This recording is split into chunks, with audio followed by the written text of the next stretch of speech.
This is Day or Night Exotics TV. I'm Day or Night. On this T Spotlight, we're going to check out my PZB, the Pink Zebra Beauty, Eupaleastrus Campestratus, a tea that we never ever see on this channel, at least not in any feeding videos. I haven't done a spotlight on her either, and you're going to see why in this video. So let's jump right into this one, the PZB Rehouse.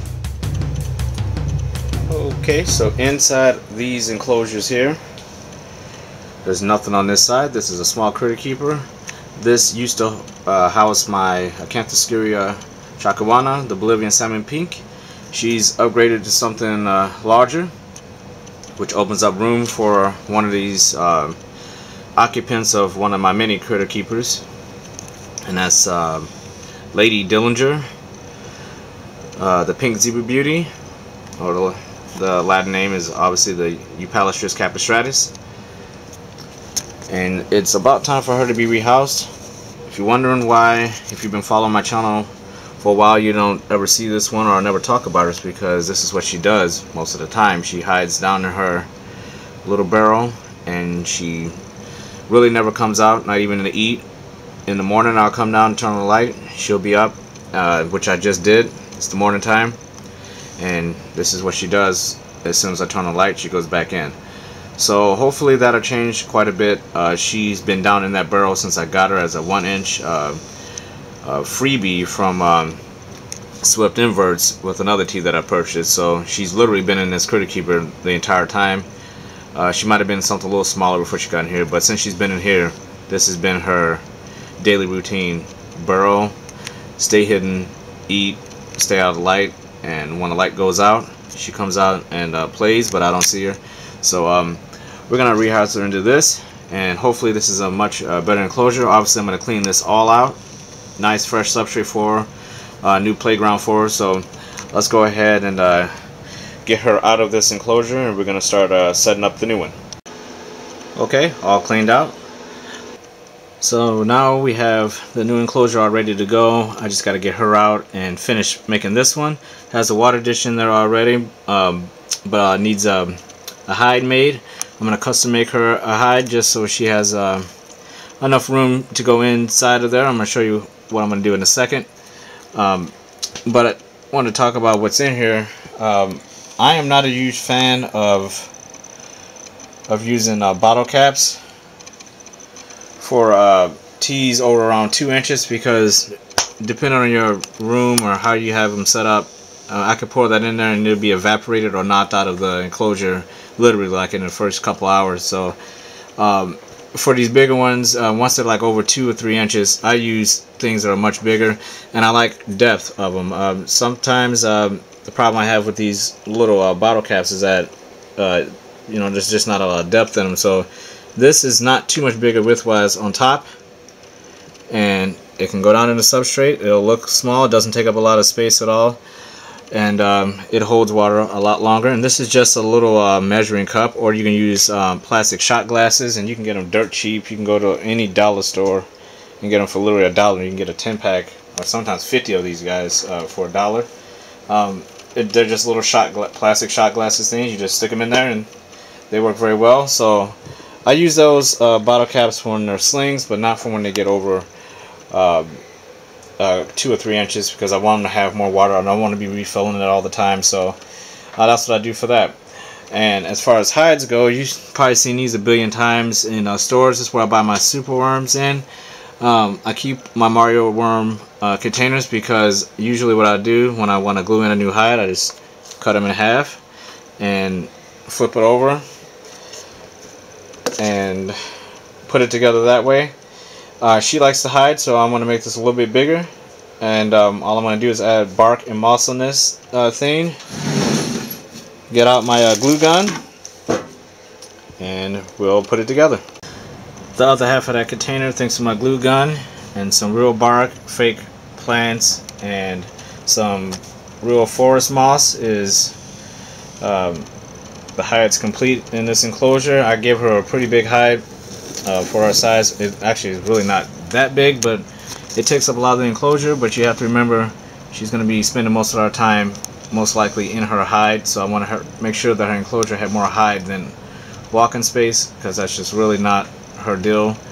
And after she molts a few more times, maybe one more time, I might rehouse her into something a little bigger. But this is a slow growing species. She doesn't really gain much size in between molts at all, so she'll be in this one for a while. And it should do well for her. And like I said, it's got a nice big hide in it for her, and lots of moss and things for her to climb on if she chooses to, but I highly doubt that. So last piece of the puzzle, get this PZB in her new enclosure. Found a molt down in her enclosure. This molt is probably around a month old. She just never bothered to take out her laundry, but she actually wasn't bad at all. If you know, this species is a very, very calm species. I could actually rehouse her with my hand just by handling her. She attacked the tongs when I was trying to peek into her enclosure, and that was about it. And that was just for her to let me know that she was down there. But this is the first time I've ever handled her. But if you know anything about this species, this is a very slow growing, laid back, New World terrestrial, and they really don't cause any problems. This is actually one of the teas I recommend to beginners if you want something that resembles a G. rosea or a brachy, but has a little bit more of a beauty to it. Obviously the PZB gets its trademark name from the pinkish hairs, although this is nowhere near a grown PZB specimen. You can tell by the hairs and just the striping that this is going to be one gorgeous pink zebra beauty. And like I said before, this is her name is Lady Dillinger. Almost 100% sure this is a female. She's been very, very slow growing. I gave her the name Lady Dillinger because Dillinger is one of my favorite gangsters of all time as far as stories go, and people in general. So when I got her, I had already named her Dillinger, and then realized that maybe for some reason it just came out Lady Dillinger, so that's her name. It's a unique name, but for some reason it just fits her. Another trademark for this species is the very thick hind back legs.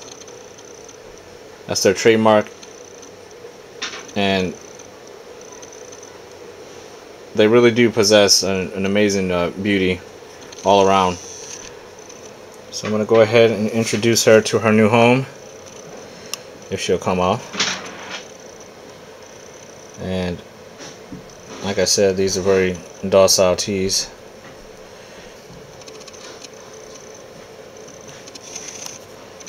She's probably around 3 inches long. There you go. And she's either falling in love with me or she's apprehensive about going in. Come on, girl, go ahead. There you go. There you are. So to finish up with this tea, like I said, they're obviously recommended, but what I love about this tea is the fact that you can handle them, and they can be a little pricey if you get them at an adult range. You know, they're into the hundreds, but if you get them as a sling, they're really actually pretty cheap, and people give them away as freebies all the time. So that's a plus with this species. Just be prepared if you're going to get one for free. It's most likely going to be a 1/4 inch, and it's going to take you close to 2 years plus for it to get to be this size. And I got mine at a 1/4 inch, and that's teeny tiny, and they hide, so the benefits of having one won't immediately show. But if you're patient, you wait a couple years, you're going to get this, and this is breathtaking. It's a beautiful, beautiful tea. I love any tarantula with stripings on the knee, and I love tarantulas with you know, different coloration in the hairs. And if you add in the nice temperament and trademarks like those hind legs, those thick hind legs, this is just a remarkable tea. Let's give her a treat.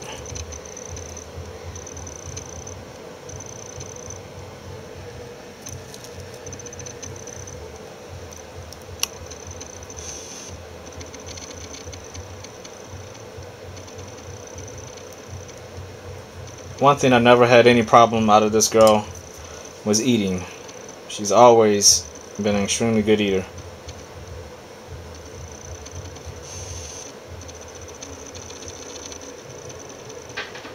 one of the true pluses for these teas is that they also have a very good appetite.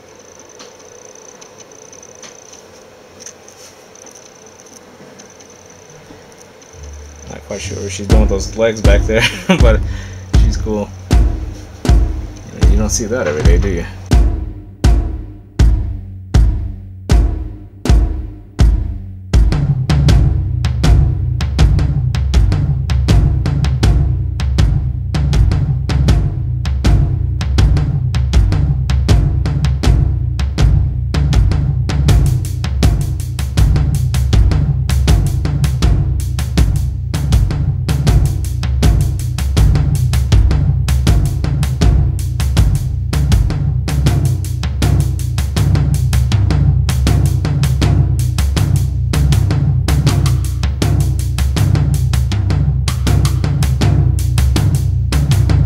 Hope you guys enjoyed this look at my PCB. If you're new to Day or Night Exotics TV, you can always go to my YouTube channel page, check out the playlist and subscribe.